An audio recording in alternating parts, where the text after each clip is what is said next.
Graças e paz, amigos, graças e paz, irmãos, graças e paz, companheiros da Igreja Batista da Vila Guilhermina. Sejam muito bem-vindos a mais uma Escola Bíblica aqui no canal.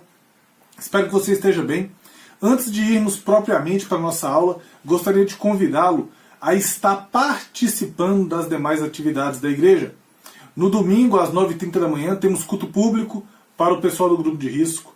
Às 19h30, temos o nosso culto público aberto às demais pessoas.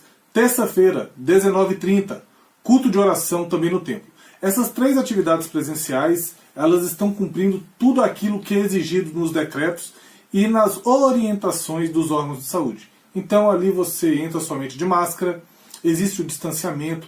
Nós te pedimos que leve a sua garrafinha de água, porque o nosso bebedouro está interditado como medida de segurança também, e tem sido disponibilizado na entrada da igreja álcool em gel para que você possa fazer a sua higienização.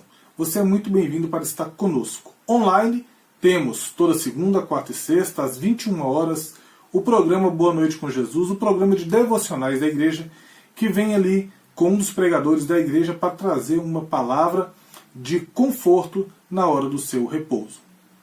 Queremos também te convidar a estar participando da Escola Bíblica. Existem outros vídeos para trás, já trabalhamos o livro de Obadias, a carta de Judas, carta a Filemon, terceira carta a João e o livro de Ageu, e agora estamos em Gálatas. Hoje iremos ver a segunda parte do capítulo de número 2 dessa carta do apóstolo Paulo, escrito para os crentes da Galácia. Te convido, antes de lermos a Bíblia, antes de qualquer outra coisa, a fechar os seus olhos para que possamos orar. Falar com Deus para que Ele possa abençoar esse nosso momento de reflexão. Vamos falar com o Senhor? Pai bendito, muito obrigado, Senhor, por esses dias. Muito obrigado, Senhor, por esses momentos que o Senhor nos tem proporcionado. Ó Pai, abençoa agora esse estudo que iremos ter, esse caminhar pela carta de Gálatas, ó Pai, que o Senhor possa abrir as nossas mentes, os nossos corações, que possamos realmente entender o que será apresentado. Cuida de cada irmão, cada amigo, cada companheiro que está aqui conosco hoje. Seja também comigo, ó Pai, que eu possa transmitir tão somente aquilo que o Senhor deseja, que a Tua igreja possa crescer através do estudo da Tua Santa Palavra. É o que te pedimos e agradecemos, no nome santo de Jesus. Amém e amém. Irmãos, a escola bíblica é extremamente importante. Muitas vezes nós deixamos de lado, nós achamos algo secundário, mas a escola bíblica é a oportunidade em que você tem de estudar a Bíblia de uma forma um pouco mais técnica na igreja. Ou seja, ver coisas no texto que às vezes a gente não lê, não percebe, ou não consegue tirar do texto apenas do nosso estudo devocional, nossa leitura devocional. Então eu te convido a participar sim dos nossos estudos disponibilizados aqui no EBD Virtual. Vamos lá? Gálatas capítulo 2, a partir do versículo de número 11. A gente viu até agora o apóstolo Paulo saudando o pessoal, apresentando o principal problema dos Gálatas, e depois ele vem uma longa parte do texto defendendo a validade do seu apostolado. Quando a gente chega aqui agora, existe um confronto, existe uma briga, né? Existe uma repreensão do apóstolo Paulo com relação ao apóstolo Pedro. E é o tema do texto que iremos ler hoje. Tá bem? Vamos lá. Gálatas 2, de 11 a 21. Quando, porém, Cefas veio a Antioquia, resisti-lhe face a face, porque se tornara repreensível. Com efeito, antes de chegarem alguns da parte de Tiago, comia com os gentios. Quando, porém, chegaram, afastou-se, e por fim veio apartar-se, temendo os da circuncisão. E também os demais judeus dissimularam com ele, a ponto de o próprio Barnabé ter se deixado levar pela dissimulação deles. Quando, porém, vi que não procediam corretamente segundo a verdade do Evangelho, disse a Cefas, na presença de todos: se sendo tu judeu, vives como gentio e não como judeu, por que obriga os gentios a viverem como judeus? Nós, judeus por natureza e não pecadores dentre os gentios, sabendo, contudo, que o homem não é justificado por obras da lei, e sim mediante a fé em Cristo Jesus, também temos crido em Cristo Jesus, para que fôssemos justificados pela fé em Cristo, e não por obras da lei, pois por obras da lei ninguém será justificado. Versículo 17. Mas, se procurando ser justificados em Cristo, fomos nós mesmos também achados pecadores, dá-se ao caso de ser Cristo o ministro do pecado? Certo que não. Porque se torno a edificar aquilo que destruí, assim mesmo me constituo transgressor. Porque eu, mediante a própria lei, morri para a lei, a fim de viver para Deus. Estou crucificado com Cristo. Logo, já não sou eu quem vive, mas Cristo vive em mim. E este viver, que agora tenho na carne, vivo pela fé no Filho de Deus, que me amou e a si mesmo se entregou por mim. Não anulo a graça de Deus, pois, se a justiça é mediante a lei, segue-se que Cristo morreu em vão. Irmãos, uma chamada de atenção forte do apóstolo Paulo e depois uma exposição da suficiência de Jesus como nosso único caminho para a salvação. Então nós chegamos aqui em Gálatas 2, de 11 a 21. O Evangelho, essa é a ideia principal desse trecho que nós vamos trabalhar, tá? O Evangelho da Graça é autoridade para corrigir o erro de quem quer que seja e é suficiente para a salvação. Dessa grande ideia, a gente vai ter duas ideias derivadas que nós iremos trabalhar hoje, tá? Tem duas ideias no texto. A primeira ideia está no capítulo 2, versículos de 11 a 14, e diz o seguinte: baseado no Evangelho, Paulo corrige Pedro por sua incoerência entre a teoria e a prática. E a segunda ideia está no capítulo 2, versículos de 15 a 21. O coração do Evangelho é confiar em Jesus, que nos dá nova vida nele, e não buscar justificação por meio de obras. Vamos ver a primeira ideia? Vamos trabalhar a primeira ideia? Versículos de 11 a 14? Baseado no Evangelho, Paulo corrige Pedro por sua incoerência entre teoria e prática. Nós já lemos o texto, então não vou ficar lendo novamente para que não fique longo o vídeo. Tá bem? No versículo 11 a gente encontra a cidade de Antioquia. Que Antioquia é essa, irmãos? Não é a Antioquia de Psida, que a gente encontra em Atos 13, 4, em Atos 14, 19 e 21. Essa Antioquia é uma outra cidade, tá bem? Ela é a capital da província romana da Síria. Ou seja, era uma província romana, então tinham ali judeus, mas também tinham muitos gentios. Tá? É o primeiro lugar no Novo Testamento onde a gente vê crentes judeus apresentando o evangelho para crentes gentios. E eu gostaria que você visse isso comigo em Atos, capítulo 11, versículos 19 e 20. Diz assim: então, os que foram dispersos por causa da tribulação que sobreveio a Estevão, se espalharam até Fenícia, Chipre e Antioquia, não anunciando a ninguém a palavra, senão somente a judeus. Ponto. Vamos ao versículo 20? Alguns deles, porém, que eram de Chipre e de Cirene, e que foram até Antioquia, falavam também aos gregos, anunciando-lhes o evangelho de Jesus Cristo. Ou seja, esses judeus, eles se dispersaram após a morte de Estevão, e alguns chegaram em Antioquia. E lá começaram a falar de Jesus, pregar Jesus para pessoas que não eram judias. Tá bem? E muito provavelmente, irmãos, quando a gente olha Atos 13, 1, 3, a igreja de Antioquia, essa Antioquia, capital da Síria, tenha sido talvez a primeira igreja a mandar missionários para os gentios. Está lá em Atos, capítulo 13, versículos de 1 a 3. Outra coisa bem interessante dessa igreja em Antioquia é que ela era uma igreja diferente da igreja de Jerusalém, que era quase 100% uma igreja judia, né, de crentes de origem judaica. A igreja de Antioquia ela é uma igreja mista, então tem judeus cristãos, judeus crentes de origem judia e crentes de origem gentílica, tá bem? E a gente tem também Cefas aqui. Quem é Cefas? Cefas, Pedro, tá? É o outro nome do apóstolo Pedro. Pedro ele foi alvo de repreensão dura de Paulo. Tá? E essa repreensão é bem interessante isso, porque você tem uma igreja, um cenário em que Pedro chega e tem os crentes de Antioquia, e Pedro age de forma repreensível, ou seja, se afastando dos crentes judeus, dos crentes gentios, porque chegaram outros crentes judeus, e Paulo vai e repreende ele de forma dura. Isso aqui faz um link entre o primeiro bloco do livro, em que Paulo defende a sua autoridade apostólica, e o segundo bloco que virá agora. Por quê? Porque a gente vê um Paulo que repreende Pedro, e isso garante a ele a autoridade.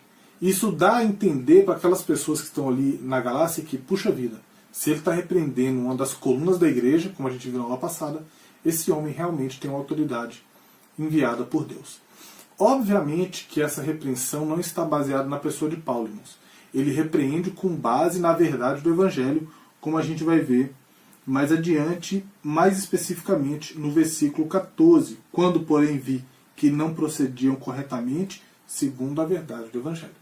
Por isso que Paulo repreende Pedro por sua incoerência entre a teoria e a prática, ou seja, Pedro pregava uma coisa, mas estava fazendo outra. E Paulo repreende ele, baseado no Evangelho. A autoridade para repreender não está em Paulo, está no Evangelho. Ele repreende baseado na verdade do Evangelho. Tá bem? Outra coisa que a gente vê no versículo 11 é que em Antioquia Paulo repreende Pedro face a face. Irmãos, Paulo não fez fofoca. Paulo não esperou Pedro ir embora. Paulo não tentou dividir a igreja. Paulo não fez cartas para falar mal de Pedro. Não, Paulo repreende ele face a face. Tá bom? Esse é o padrão bíblico de confrontação. E, infelizmente, um padrão que nós temos perdido. Tem acontecido o que ultimamente? Quando alguém percebe um outro irmão fazendo algo errado, em vez de chamar esse irmão e falar com ele o que está acontecendo de errado e mostrar para ele o seu erro, a tendência é que nós nos escondamos e fiquemos falando pelas costas, fofocando, espalhando boatos, ou às vezes espalhando até coisas que são verdade, mas disseminando isso, disseminando discórdia entre as pessoas da igreja, ao invés de chamar a pessoa que está no erro e confrontá-la, efetivamente. Quando a gente vai em Mateus, eu não gostaria de usar esse texto, porque foi um texto... Ele é um texto que ele não trata exatamente do que nós estamos falando. O texto melhor está lá em Timóteo. Mas quando a gente vê aqui, Mateus 18:15 diz assim: se o teu irmão pecar contra ti, vai arguí-lo entre ti e ele só. Obviamente que não é o caso aqui, porque Paulo repreende Pedro diante das pessoas, a gente vai ver isso mais adiante. É muito coerente com o ensino paulino. Mas em nenhum momento, quando a gente vê as pessoas pecando, como a gente viu aqui agora em Mateus, em nenhum momento a gente vê essa fofoca, esse negócio de ficar falando pelas costas. Pelo contrário, a gente vê o que? Chama seu irmão, repreende ele, ou, como a gente vai ver mais adiante, fundamentado no ensino paulino, se for um ato público que estiver acontecendo, como foi o caso de Pedro, repreendam na frente de todas as pessoas. O texto continua. Versículo 11, né? Quando, porém, Cefas veio a Antioquia, resistir face a face, porque eles se tornaram repreensíveis. Com efeito, antes de chegarem alguns da parte de Tiago, ou seja, antes de chegarem crentes judeus vindos de Jerusalém, Pedro, ou seja, Cefas, comia com os gentios. Quando, porém, chegaram, afastou-se. Por quê? Existiam alguns cristãos, e eu gostaria que você abrisse comigo a sua Bíblia em Atos, capítulo 15, versículo 1, que diz o seguinte: alguns indivíduos que desceram da Judéia ensinavam aos irmãos: se não vos circuncidardes, segundo o costume de Moisés, não podeis ser salvos. Essa galera chegou em Antioquia, e Pedro estava lá. Então o que Pedro fez? Opa, eu vou me afastar desses crentes judeus aqui, porque eu não quero ofender esses crentes judeus que estão chegando. Esses crentes que exigem essa circuncisão. Tá bom? Eram crentes que pregavam a necessidade da circuncisão somada à fé para que a pessoa fosse salva. Então Pedro se afasta. Esse é o grande erro de Pedro. Tá bom? Pedro, ao se afastar dos gentios, temendo esses judaizantes, ele vai contra o seu próprio discurso. Porque Pedro falava uma coisa e estava fazendo outra. Vamos lá, Atos 10, 28. Olha que interessante e olha que lindo esse discurso de Pedro. Atos 10, 28. A quem se dirigiu dizendo, isso aqui é Pedro falando: vós bem sabeis que é proibido a um judeu ajuntar-se ou mesmo aproximar-se a alguém de outra raça. Mas Deus me demonstrou que a nenhum homem considerasse comum ou imundo. Ou seja, Pedro vira e fala: a gente judeu não mistura, mas Deus nos mostra o valor do outro e que nós temos sim que chegar no outro, não ver o outro como imundo, como impuro, como comum, como inferior. Devemos estar juntos. Olha que discurso legal. Mas aí quando ele chega em Antioquia, ele se afasta dos gentios. Irmãos, é aquela palavrinha que o pessoal não gosta de ouvir. Pecado. E o nome desse pecado especificamente é hipocrisia. Você está falando uma coisa, você está vivendo outra. Tá bom? Versículo 13. E também os demais judeus dissimularam com ele, a ponto de o próprio Barnabé ter se deixado levar pela dissimulação deles. Queria que você abrisse sua Bíblia em Atos capítulo 1. Como a gente vê, a carta aos Gálatas comunica muito com Atos, comunica muito com Romanos, tá bem? Atos capítulo 1, versículo 8.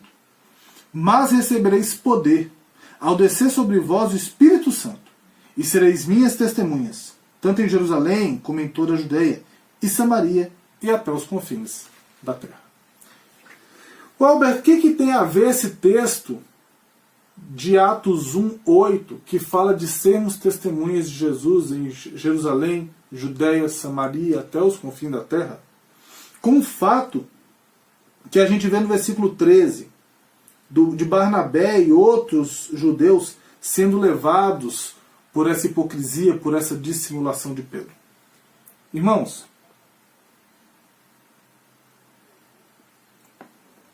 o evangelho é contagiante. Ele sai de Jerusalém, Judeia, Samaria e até os confins da terra. O evangelho é contagiante. O evangelho ele rompe barreiras. O evangelho vai embora. O evangelho transforma. O evangelho é poderoso. O fato de Cristo ter morrido por nós e exigir de nós apenas a fé nele e o arrependimento dos pecados, isso é poderosíssimo. É a mensagem de salvação pelo mérito do outro. Uau! Fantástico! Porém, assim como o evangelho é contagioso para a salvação, o pecado ele é contagioso. Pedro começa a agir assim, os outros judeus começam a agir assim, o próprio missionário começa a agir assim. Lembra que eu falei que a igreja de Antioquia foi a primeira igreja a enviar missionários para os povos gentios? Olha quem eram esses missionários. Havia na igreja de Antioquia, Atos 13, de 1 a 3. Havia na igreja de Antioquia profetas e mestres, Barnabé, Simeão, por nome Níger, Lúcio de Cirene, Manaém, Colasso de Herodes, o tetrarca, e Saulo. E servindo eles ao Senhor e jejuando, disse o Espírito Santo: separai-me agora, Barnabé e Saulo, para a obra que tenho chamado. Então, jejuando e orando, impondo sobre eles as mãos, os despediram. Ou seja, Barnabé, que era um missionário da igreja, foi levado pela dissimulação de Pedro. Decidiu caminhar por isso. Então a gente vê algumas coisas aqui, irmãos. O evangelho é contagiante, mas o pecado também o é. Tá bem? Nós devemos confrontar as pessoas face a face e entender que as pessoas, quando estão em contato, estão num meio pecaminoso, elas tendem a agir assim. Por isso que nós devemos viver uma vida fundamentados no poder do Espírito e na salvação única e exclusivamente em Jesus. Porque vivendo em Cristo, como nós iremos ver na segunda parte, nós temos o poder, através do Espírito, para vencer esses ambientes. Se nós nos deixarmos levar pelos nossos interesses, se nós nos deixarmos levarmos pelo nosso coração pecaminoso, nós iremos sim agir de forma ofensiva ao Evangelho e seremos sim contagiados pelo mundo caído ao nosso redor. Versículo 14. Quando porém viu, ou seja, até agora o que a gente viu foi o quê? Pedro está lá, ele está tranquilo com os crentes gentios, chegam os crentes judeus, ele se afasta, contamina os outros crentes judeus que também começam a se afastar. Então agora a gente vê uma ação do apóstolo Paulo. Quando porém vi que não procediam corretamente, segundo a verdade do Evangelho, disse a Cefas na presença de todos: se sendo tu judeu, vives como gentio e não como judeu, por que obriga os gentios a viverem como judeus? Olhe que interessante. Paulo ele repreende Pedro por não estar em conformidade ou não está de acordo com a verdade do Evangelho. Qual que é a verdade do Evangelho? Paulo aqui está se referindo ao coração do Evangelho, tá, irmãos? Que é a necessidade da fé somente para a salvação por meio da graça. Atos 16:31 mostra isso de uma forma muito legal. Texto extremamente conhecido. Diz assim a palavra do Senhor.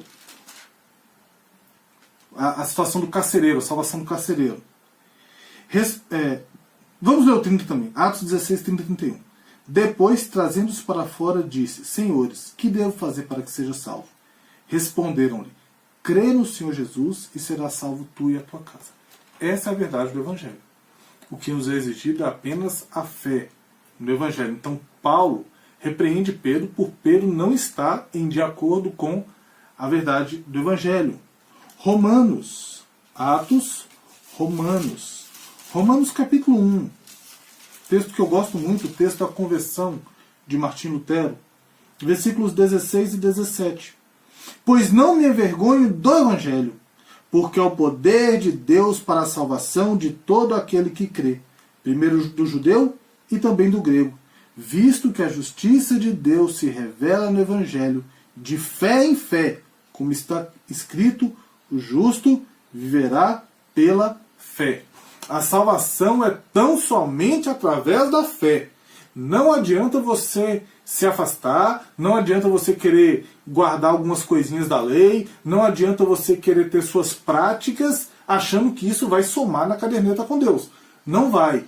E Paulo repreende Pedro porque Pedro se afasta dessa verdade. A salvação pela fé somente, disponibilizada a todos os homens, em todos os lugares, para todo tipo de pessoa e o tempo todo. Tá bem? Pedro, e agora a gente tem um problema sério, irmãos, quando o pecado toma de conta. Principalmente o pecado da hipocrisia. Principalmente o pecado do orgulho.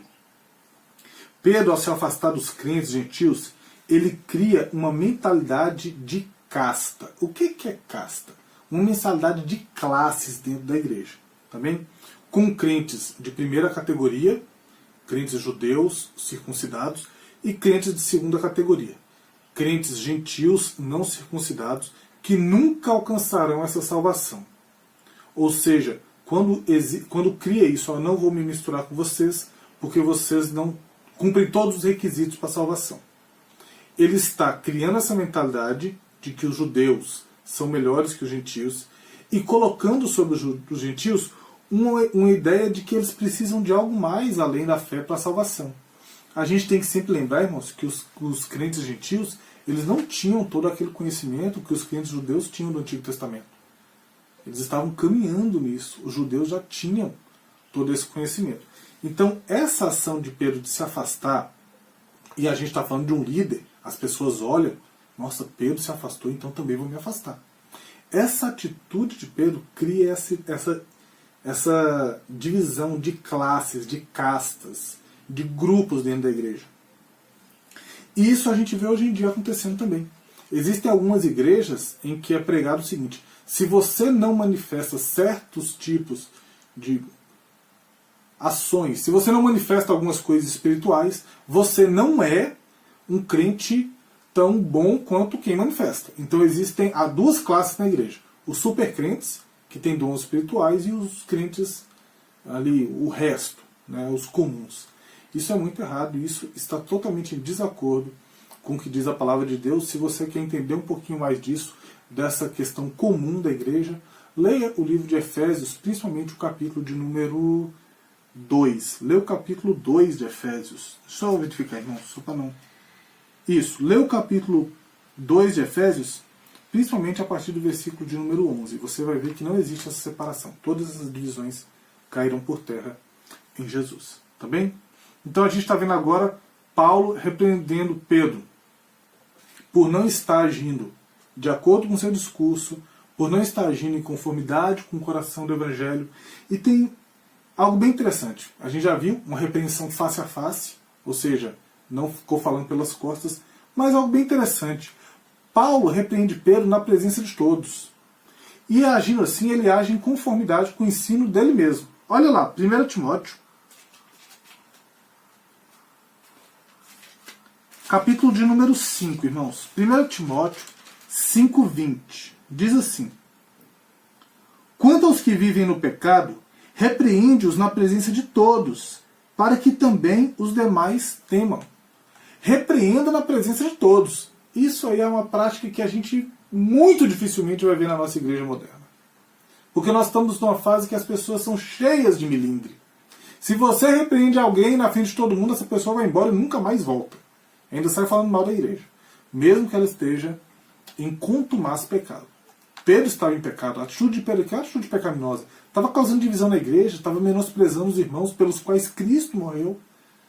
E Paulo vai repreender ele. Cara, você está menosprezando as pessoas, você está dividindo a igreja, você não está em conformidade com o coração do evangelho, que é a salvação pela fé somente. Você está errado. Eu estou falando isso na sua frente, estou falando isso na sua cara, estou falando isso na frente de todo mundo aqui. Para que as pessoas não vejam a forma como você age e sejam levadas por ela. Paulo age em conformidade com o seu ensino lá em 1 Timóteo 5:20. Obviamente sabemos que a carta a Timóteo é escrita muito posteriormente, mas Paulo mostra aí que ele mantém coerência no ensino dele. Tá bom? E esse ato de Paulo repreender Pedro protegeu a igreja da divisão de classes e também de uma religiosidade vazia. Não, eu sou bom porque eu faço. Então eu mereço ter as coisas. A gente já vê até pessoas orando assim, né? Ah, Senhor, me dê conforme eu mereço. A gente não faz nada por merecer, a gente não ganha nada por merecimento. A gente ganha tudo pela graça de Deus. E quando Paulo trata a questão de sendo tu judeu, vive como gentio e não como judeu, porque obriga os gentios a viverem como judeus, ele está apontando lá em Atos 10, né, quando Pedro tem o contato com os gentios, quando Pedro prega aos gentios, quando Pedro volta para a igreja de Jerusalém falando que foi derramado o Espírito Santo também sobre os gentios. E aí Paulo falou, cara, mas peraí, você mesmo não vive debaixo da lei do Antigo Testamento, você vive na graça de Cristo. Por que você quer que os caras vivam debaixo da lei do Antigo Testamento? Pedro, está tendo uma certa incoerência aí. Você está agindo não para agradar a Deus. Lembra que a gente viu? Lá no capítulo 1, no versículo 10, porventura procuro eu agora o favor dos homens ou de Deus? Ou procuro agradar os homens? Se agradasse ainda os homens, não seria servo de Cristo. Paulo está falando, Pedro, você está tentando agradar os homens, cara. Você está deixando o serviço a Jesus para agradar esses caras que estão exigindo coisas que Jesus não exige, que o Evangelho não exige, de uma lei que Cristo cumpriu. Tem algo errado na sua atitude, tá bom? Terminamos o nosso primeiro ponto, irmãos. Chegamos ao fim da nossa primeira parte, que é a nossa ideia derivada, né? A ideia principal é o Evangelho da graça, a autoridade para corrigir o erro de quem quer que seja e suficiente para a salvação. Terminamos a primeira parte. Baseado no Evangelho, Paulo corrige Pedro por sua incoerência entre a teoria e a prática. E vimos várias coisas nessa correção. Vimos a questão do face a face, vimos a questão da divisão que pode acontecer na igreja, do perigo do pecado, como é contagiante. Vimos diversas coisas. Eu resumi os pontos interessantes da primeira parte do nosso estudo da seguinte forma, e talvez o pessoal da nossa mídia coloque aqui os pontos importantes para que você possa guardar. A repreensão feita por Paulo confirma a sua autoridade e o seu ensino. O pecado tem poder para contagiar pessoas ao redor. Na igreja não há espaço para a mentalidade de castas, de grupinhos, baseados em religiosidade vazia. E devemos ter a maturidade de Pedro. Devemos ter a maturidade de Pedro para aceitar sermos repreendidos sem guardar mágoas. Alberto, qual a maturidade de Pedro? Coisa que eu vi aqui agora foi Pedro agindo de uma forma totalmente imatura. Abra sua Bíblia em 2 Pedro, capítulo 3, versículos de 14 a 16. Olha que legal para a gente terminar essa primeira parte. Por essa razão, pois, amados, aqui é Pedro escrevendo, irmãos. Pedro escrevendo. Por essa razão, pois, amados, esperando essas coisas, empenhai-vos por seres achados por ele em paz, sem mácula e irrepreensíveis. Ou seja, em paz, não em guerra, sem mancha e irrepreensíveis, de forma que não possam ser repreendidos. Ele foi repreendido, lembra? Vamos lá. e tende por salvação a longanimidade do nosso Senhor. Tende por salvação a paciência de Deus. Como igualmente o nosso amado irmão Paulo vos escreveu, segundo a sabedoria que lhe foi dada. O nosso amado irmão Paulo, aquele cara que me deu a cajadada, me repreendeu lá atrás, me mostrou uma mácula que tinha na minha vida. A gente teve uma guerra lá, hoje temos paz. Esse amado irmão Paulo vos escreveu. Ao falar, versículo 16, ao falar acerca desses assuntos, como de fato costuma fazer em todas as suas epístolas, nos quais há certas coisas difíceis de entender, que os ignorantes e instáveis deturpam, como também deturpam as demais escrituras. E aí Pedro fala, Paulo me repreendeu, mas ele é amado. Eu não tenho guerra com ele, eu tenho paz. A mácula que tinha ele me mostrou e eu levei aos pés da cruz. Eu busco ser irrepreensível. E outra coisa, o que Paulo escreve é a palavra de Deus, como as demais escrituras, e aí Pedro coloca os escritos de Paulo em pé de igualdade com os escritos do Antigo Testamento. Então terminamos os nossos pontos interessantes. A repreensão feita por Paulo confirma a sua autoridade de ensino. O pecado tem poder para contagiar pessoas ao redor. Na igreja não há espaço para a mentalidade de castas baseado em uma religiosidade vazia. E devemos ter a maturidade de Pedro para aceitar sermos repreendidos sem guardar mágoas. Segunda parte do nosso estudo. O coração do Evangelho é confiar em Jesus, que nos dá nova vida nele, e não buscar justificação por obras. Meu Deus, muita gente buscando justificação por obras hoje em dia, irmãos. A pessoa não admite, mas ela busca. E nós vamos ver algumas coisinhas aqui agora, num dos textos que é um dos textos mais lindos da Escritura. Está no capítulo 2, que nós estamos estudando, do versículo 15 até o 21. Vamos lá. Gálatas 2, 15 e 16. Vamos ler esses dois primeiro. Nós, judeus por natureza, e não pecadores dentre os gentios, sabendo, contudo, que o homem não é justificado por obras da lei, e sim mediante a fé em Cristo Jesus, também temos crido em Cristo Jesus, para que fôssemos justificados pela fé em Cristo, e não por obras da lei, pois por obras da lei ninguém será justificado. Esses dois versos, versos 15 e 16, são o coração de toda a carta aos Gálatas. Eles resumem toda a carta aos Gálatas. São a parte mais importante de toda a carta. Tem muita coisa importante na carta, mas isso aqui é o mais importante. Porque esse é o tema central da carta. Que é o quê? Justificação pela fé em Cristo somente. Olha que legal. Paulo usa, não é justificados, fôssemos justificados, ninguém será justificado. Ele fala 3 vezes a palavra justificado. Ele fala, e sim mediante a fé em Cristo Jesus, como temos crido em Cristo Jesus, para que fossem justificados pela fé em Cristo. Ele fala 3 vezes Cristo. Essa repetição enfatiza que a justificação é em Cristo. O ser justificado é em Cristo. Alberto, o que é ser justificado?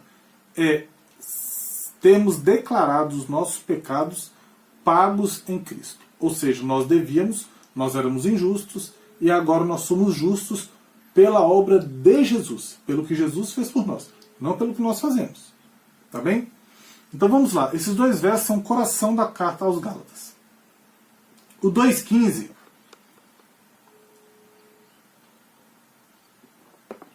é um texto difícil. O versículo 15 e o versículo 17 são textos difíceis, tá, irmãos?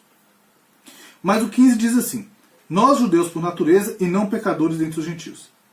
Como assim? O judeu não é pecador? O apóstolo Paulo não está falando isso. Porque se ele falasse isso, ele seria incoerente com o seu ensino em Romanos. Paulo está falando o seguinte: nós, judeus por natureza, não pecadores entre eles, mas também pecadores. Paulo em nenhum momento fala que o judeu não peca.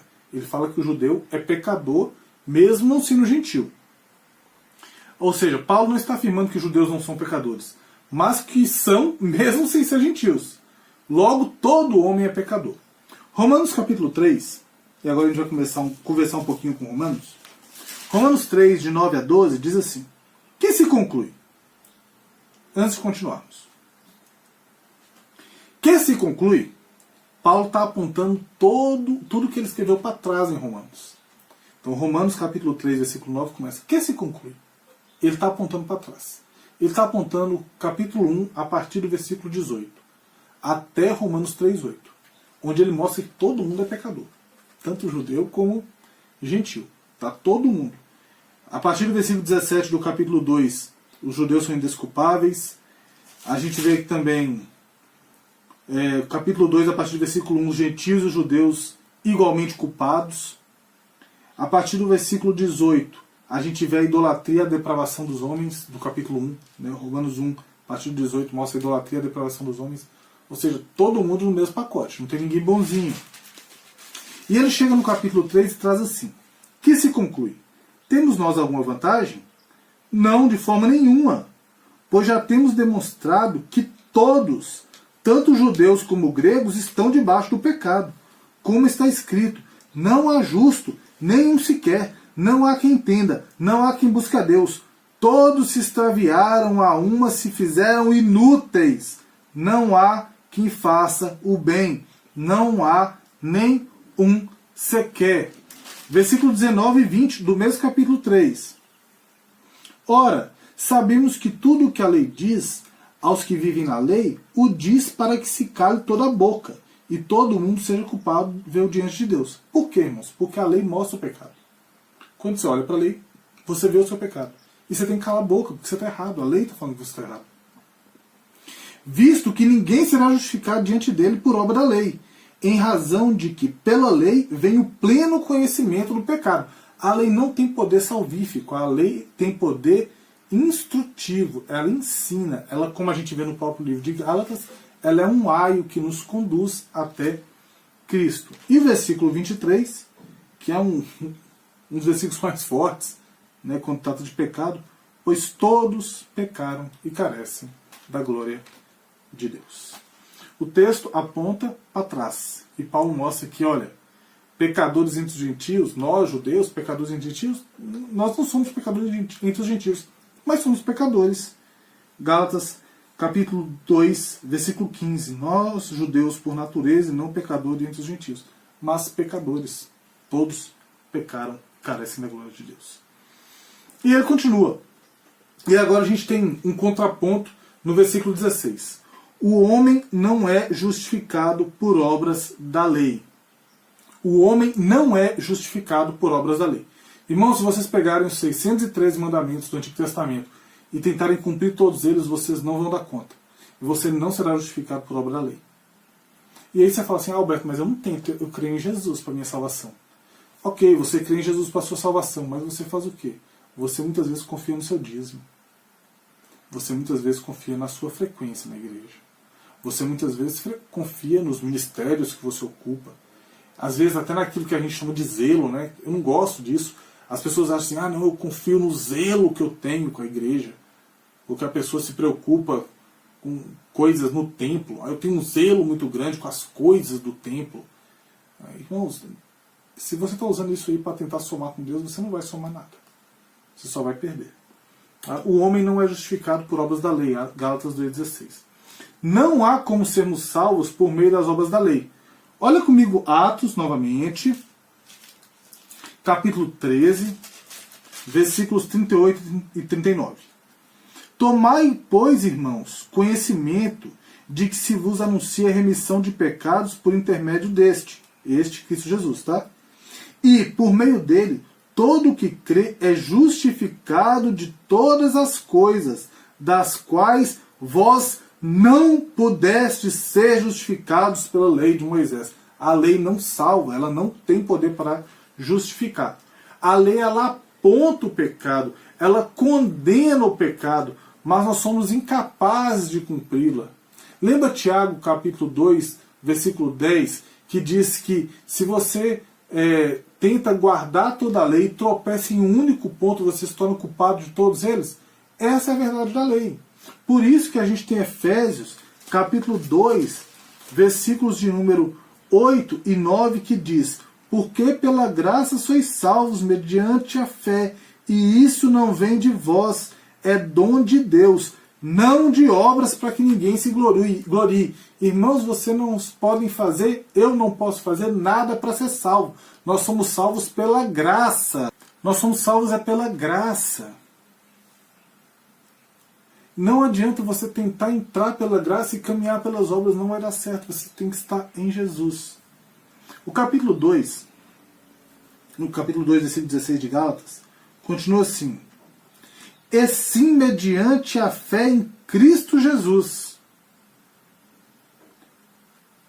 Também temos crido em Cristo Jesus, para que fôssemos justificados pela fé em Cristo.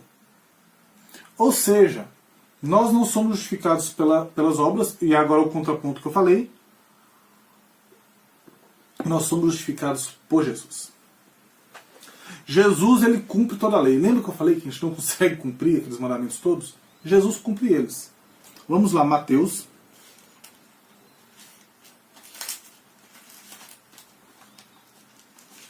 Essa semana eu tive até uma conversa com relação a esse texto com uma pessoa, porque a pessoa acredita que Jesus... Deu a entender na conversa que a pessoa não acredita que Jesus cumpriu toda a lei. O texto diz assim, Mateus 5,17: não penseis que vim revogar a lei aos profetas. Não vim para revogar, vim para cumprir. E eu falei com a pessoa, ó, Jesus cumpriu toda a lei que nós não podíamos cumprir. O que eu estou falando com os irmãos agora?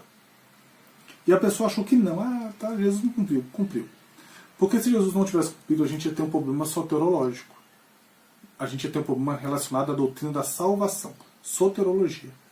Jesus, ele cumpre toda a lei para possibilitar que nós nos apropriemos dessa perfeição do cumprimento da lei nele, para que sejamos salvos através da vida perfeita dele, da sua morte injusta e da sua perfeita ressurreição.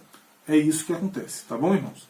Então, Jesus, ele cumpre toda a lei e pela fé nós temos essa justiça posta em nós. Romanos 5,1, que a gente fala dessa justiça posta em nós, que é justificação, tá? Justificados, pois, mediante a fé, temos paz com Deus por meio do nosso Senhor Jesus Cristo. 2 Coríntios 5,21 também fala disso. Fala dessa, que os teólogos chamam de troca, ou grande troca. 2 Coríntios 5,21 diz assim, irmãos: aquele que não conheceu o pecado, ou seja, que era justo, ele o fez pecado por nós, para que nele fôssemos feitos justiça de Deus. O que está acontecendo aqui? O primeiro contraponto: ninguém é salvo por obras, todos somos salvos em Jesus. E agora a gente tem uma questão nessa justificação em Jesus. A justiça de Jesus é posta em nós. Jesus não tinha pecado, morreu para que fôssemos justificados. Justificados, pois, mediante a fé em Cristo. Ou seja, tudo que é benefício da justiça de Jesus é posto em nós. A perfeição da justiça dele é enfiada nos crentes, é imputada nos crentes, é colocada nos crentes, é arraigada nos crentes, é inserida na vida dos crentes. Justiça de Deus. Nós somos justos. Colossenses diz que ele rasga o escrito de dívida que era contra nós, ele rasga a sentença que era contra nós no madeiro. Ele faz isso. Tá bem, ok, Jesus botou a justiça dele em mim. E meus pecados, para onde é que foram? 1 Pedro 2,24. Porque para que eu seja justo, eu não posso ter pecado em cima de mim. Não adianta eu ter a justiça colocada se eu estiver cheio de pecado. 1 Pedro 2,24 diz assim: carregando ele mesmo, Cristo Jesus, em seu corpo, sobre o madeiro, os nossos pecados, para que nós, mortos para os pecados, vivamos para a justiça. Por suas chagas fostes sarados. Nós só conseguimos viver de forma justa, porque a justiça é posta em nós, à medida que os nossos pecados foram postos sobre Cristo no madeiro. 1 Pedro 3,18: pois também Cristo morreu uma única vez pelos pecados, o justo pelos injustos, para conduzir-vos a Deus, morto sim na carne, mas vivificado no Espírito. 1 Coríntios 15,3. Às vezes as pessoas não gostam de ler muitos textos, né? Muitos textos. Eu gosto, irmãos, de ler textos, porque a Bíblia é a palavra de Deus, é ela que nos orienta. 1 Coríntios 15,3 diz assim: antes de tudo, vos entreguei o que também recebi, que Cristo morreu pelos nossos pecados. Romanos 4,25.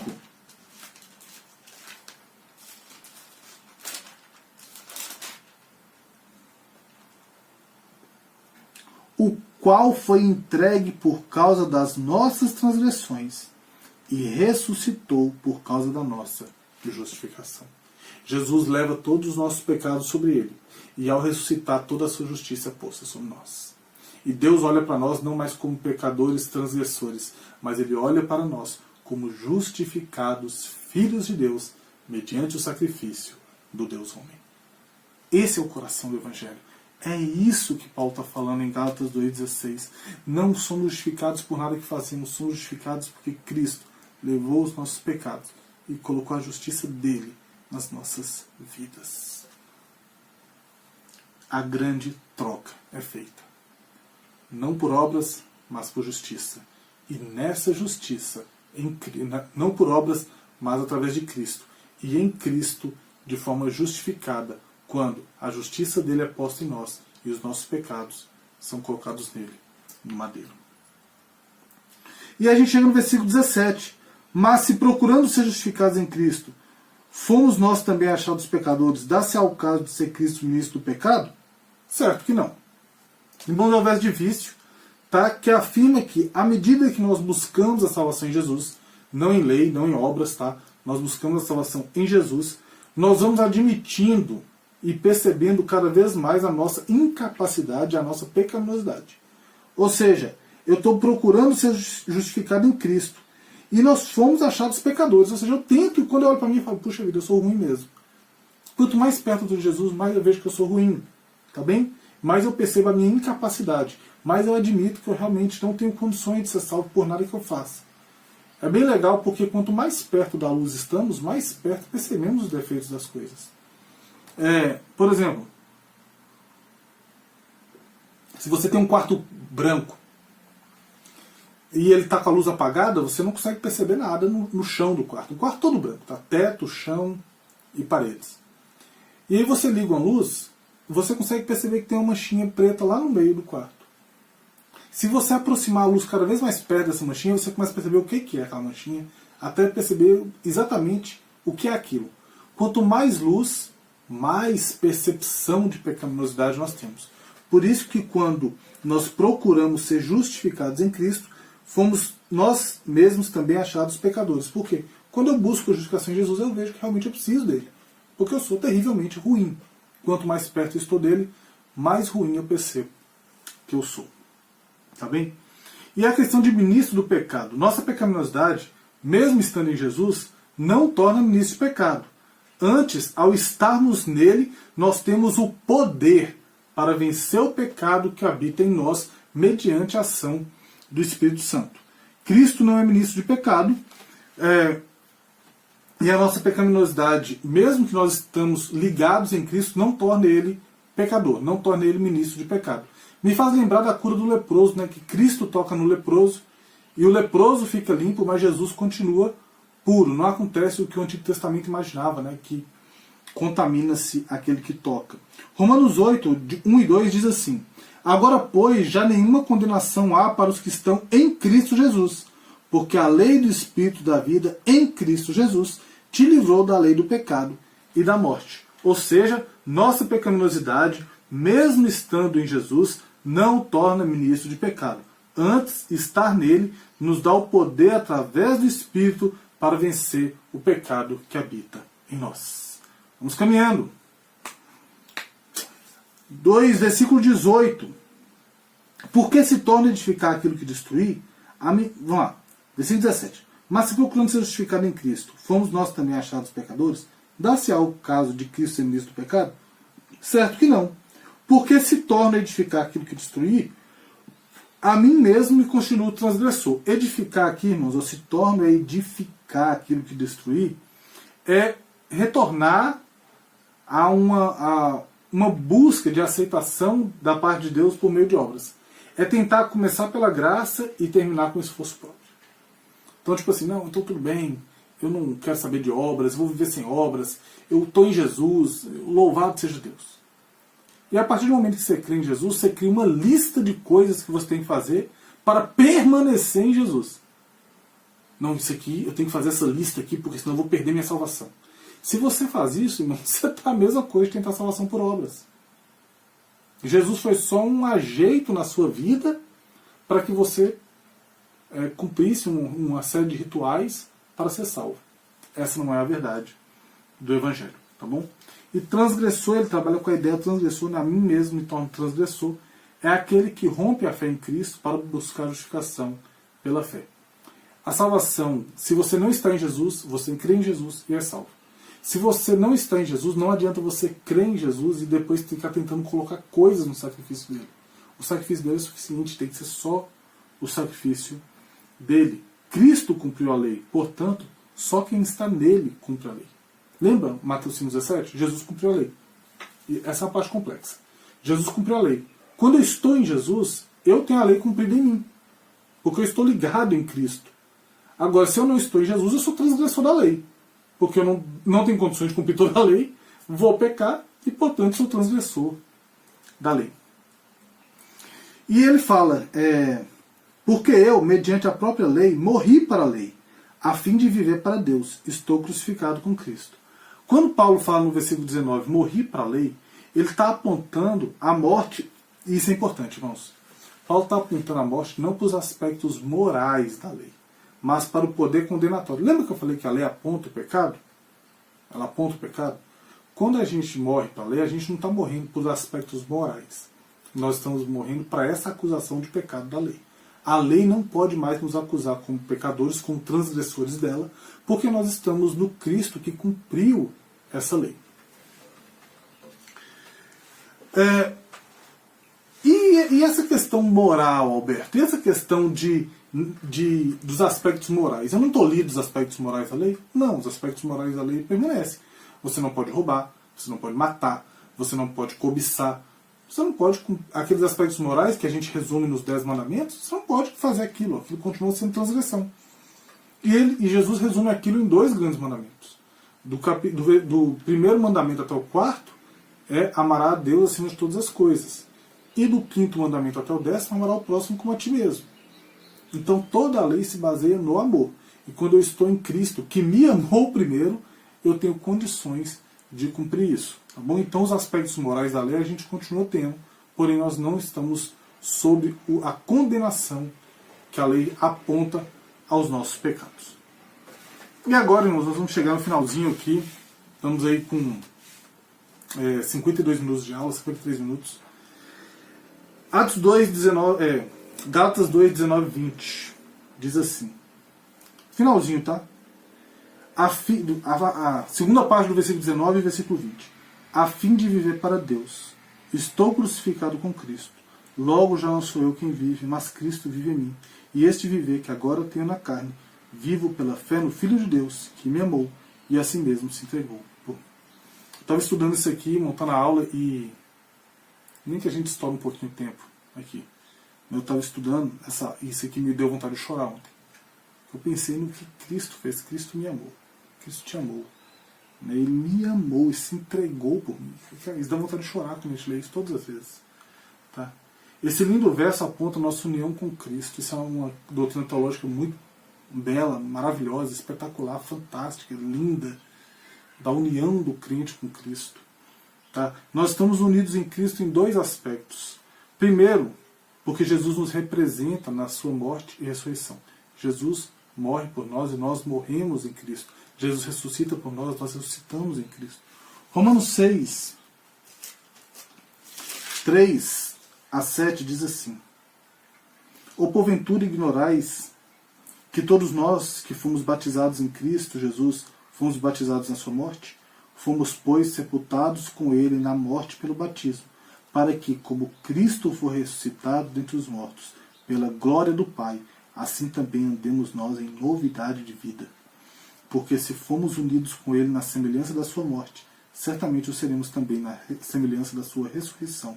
Sabendo isto, que foi crucificado com ele o nosso velho homem, para que o corpo do pecado seja destruído, e não sirvamos ao pecado como escravos, porquanto quem morreu está justificado do pecado. Estamos unidos nele, na morte dele. Ele morreu os nossos pecados. Colossenses 2,12 diz o seguinte: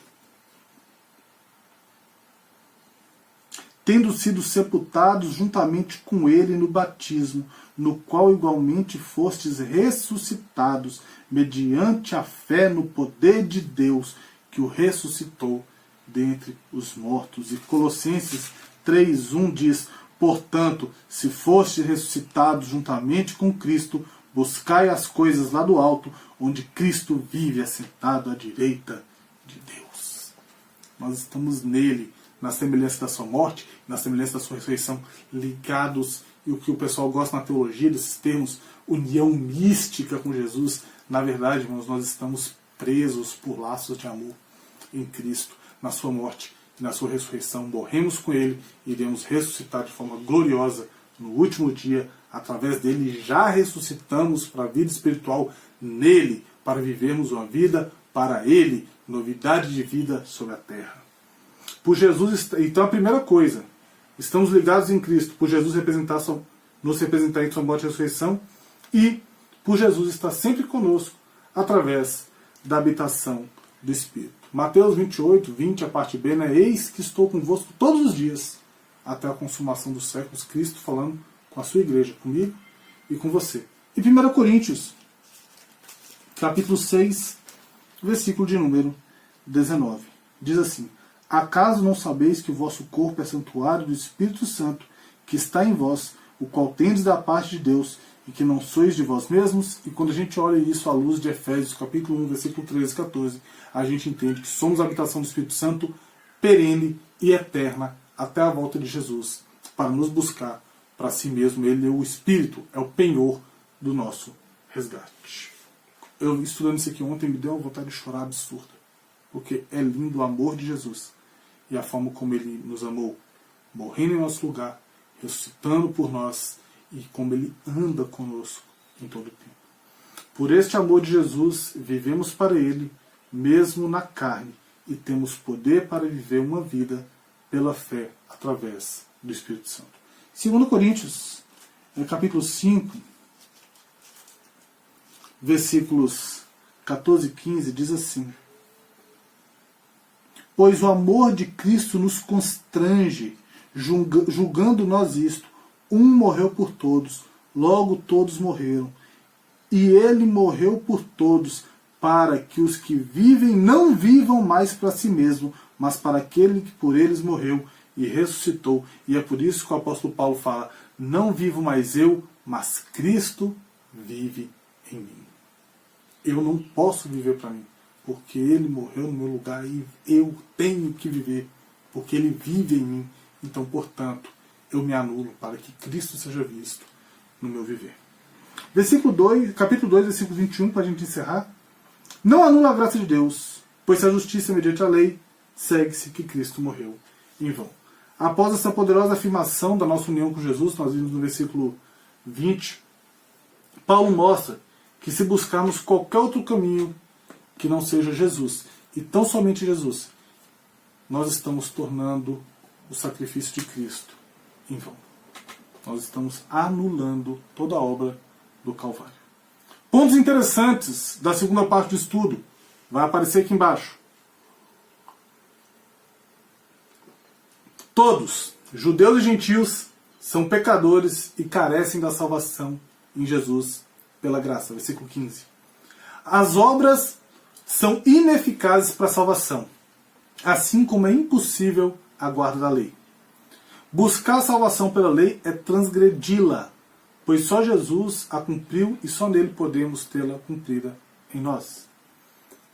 Uma vez em Cristo, somos unidos nele em sua morte e ressurreição e gozamos de sua presença contínua por meio do Espírito Santo, nos fortalecendo para uma vida de fé baseada no amor de Jesus. E aí, a última verdade do versículo 21, buscar a justificação por obras é afronta e desprezo ao glorioso plano de salvação traçado por Deus na eternidade e consumado por Cristo Jesus na cruz do Calvário.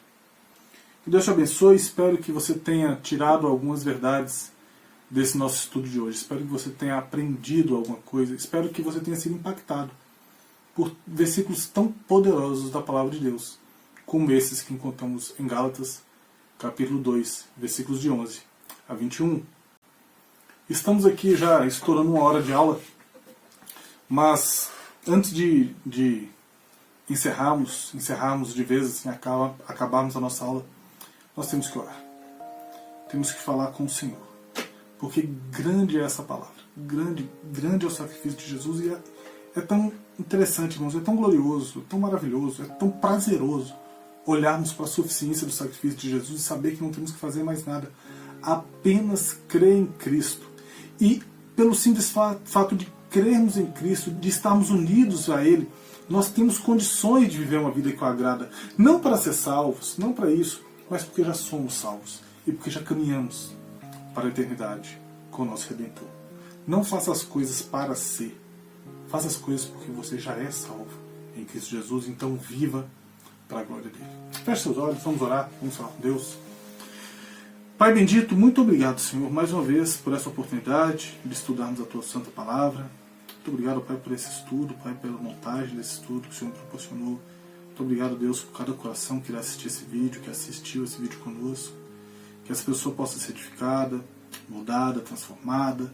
Que essa pessoa possa confiar tão somente em Jesus, como autor e consumador da fé dela, que ela possa, sim, ser salva, sentir-se salva, estar salva, unida de forma espiritual e eterna com Cristo, Pai, entendendo que Jesus morreu e ressuscitou por ela e que ela em Cristo morre e ressuscita, entendendo também, Pai, que hoje essa nova vida que ela vive pelo poder de Cristo Jesus, que a amou, que me amou, que nos amou e se entregou por nós. Muito obrigado por tudo quanto tens feito. Continua, Pai, clarificando a nossa mente, abrindo os nossos olhos, abrindo os nossos corações, para que possamos cada vez mais entender as riquezas e a profundidade do Teu Evangelho. Muito obrigado por tudo quanto tens feito. É nossa oração em nome de Jesus. Amém e amém. Muito obrigado pelo seu tempo, pela sua atenção. Espero que você tenha sido edificado, espero que você tenha crescido, espero que você tenha entendido a mensagem.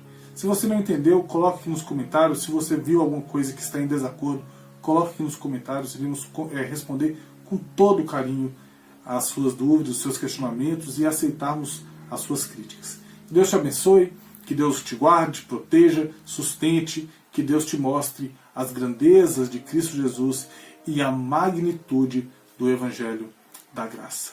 Deus te abençoe e até o nosso próximo encontro aqui na Escola Bíblica Dominical da Igreja Batista da Vila Guilhermina. Tchau, tchau!